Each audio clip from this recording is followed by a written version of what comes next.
je me souviens de quelque chose.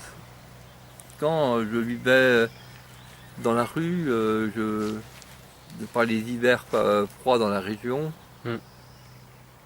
quelquefois je voulais faire des photos de nuit en pose longue avec des éclats de lumière qui venaient des lampadaires ou de quelques lueurs de vitrines de magasins qui se réfléchissaient sur l'eau salade, c'est-à-dire le cours d'eau local, hein.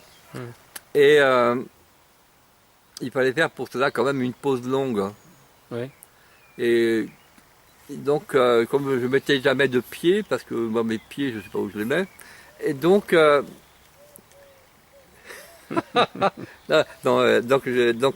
je prenais l'appareil et il fallait que je bloque ma respiration le mieux possible et que le froid et peut-être le manque de nourriture ou la fatigue ou je ne sais quoi, ou mon cœur qui bat, eh bien, ne bouge plus. Et en fait, tout bougeait quand même.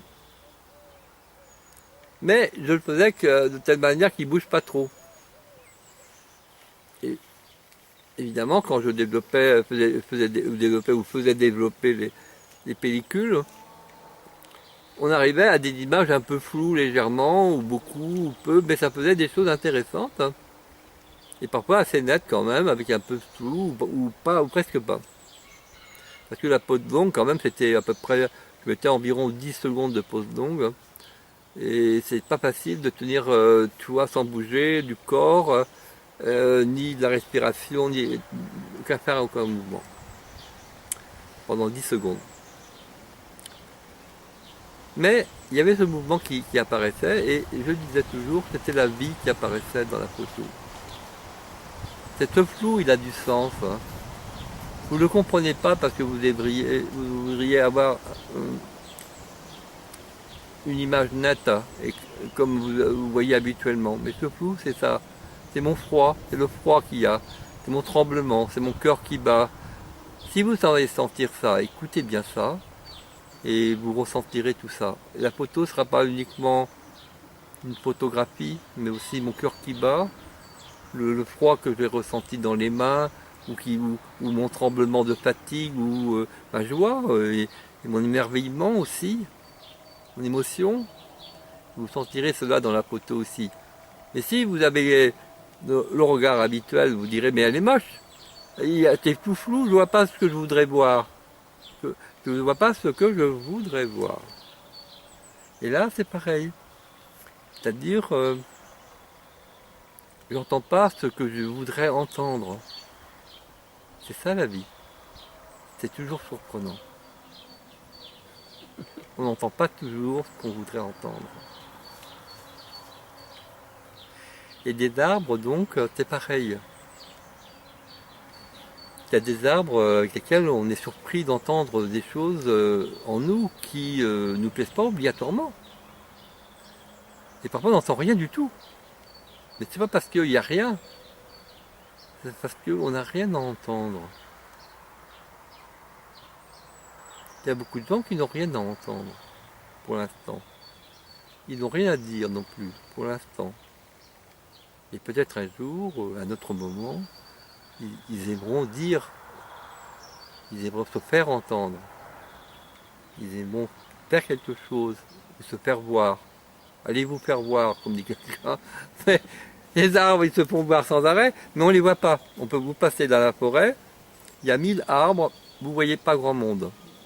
Vous passez dans la ville, vous voyez 1000 personnes, et vous ne voyez pas grand monde. Donc c'est pas la quantité.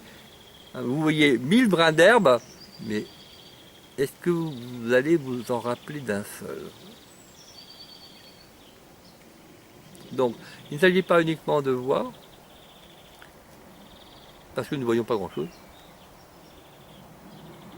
Nous nous rappelons de peu de choses. Mais si notre cœur est heureux, n'est-ce pas le beau message de la nature? Si on se sent bien quelque part, c'est comme si on se sentait bien avec des êtres humains, ou des animaux, ou des êtres visibles ou invisibles, il n'y a personne, ou il y a quelqu'un, ou alors des arbres, des feuilles, etc. Des fleurs, des couleurs.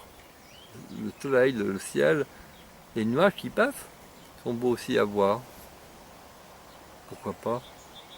Et donc, tout ça, ça fait partie de notre cœur. Si nous aimons, l'amour vient de partout. Toutes les sources sont des sources d'amour. Si nous aimons moins, toutes les sources sont des sources de moindre amour. Et si nous n'aimons pas, toutes les sources sont polluées à notre amour. C'est vrai aussi pour l'écoute des arbres.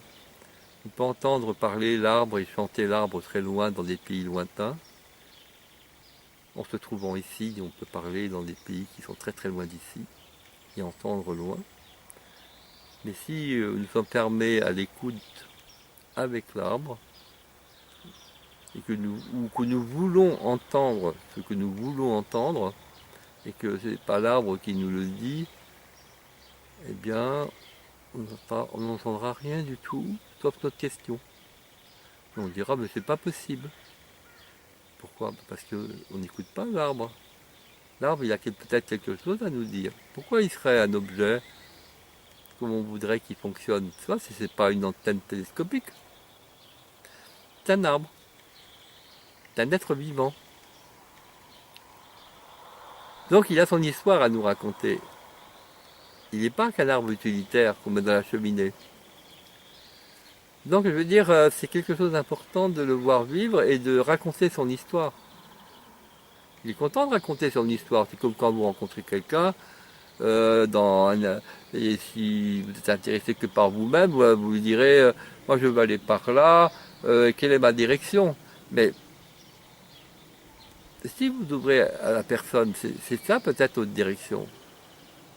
Et à ce moment-là, vous entendez quelque chose. Et un être qui parle et qui est là, et qui est peut-être votre sauveur, et qui peut-être vous apportera rien qu'un instant de bonheur, mais ça sera déjà extraordinaire. Une rencontre fantastique, hein. Alors qu'on passait devant un être inconnu, on peut passer devant un arbre inconnu, c'est la même question. L'arbre, il est comme cet inconnu que nous ne rencontrons jamais. Si nous le voyons comme un inconnu, mais si nous le voyons comme quelqu'un que nous aimons, ce n'est plus un inconnu. Parce que nous allons l'écouter.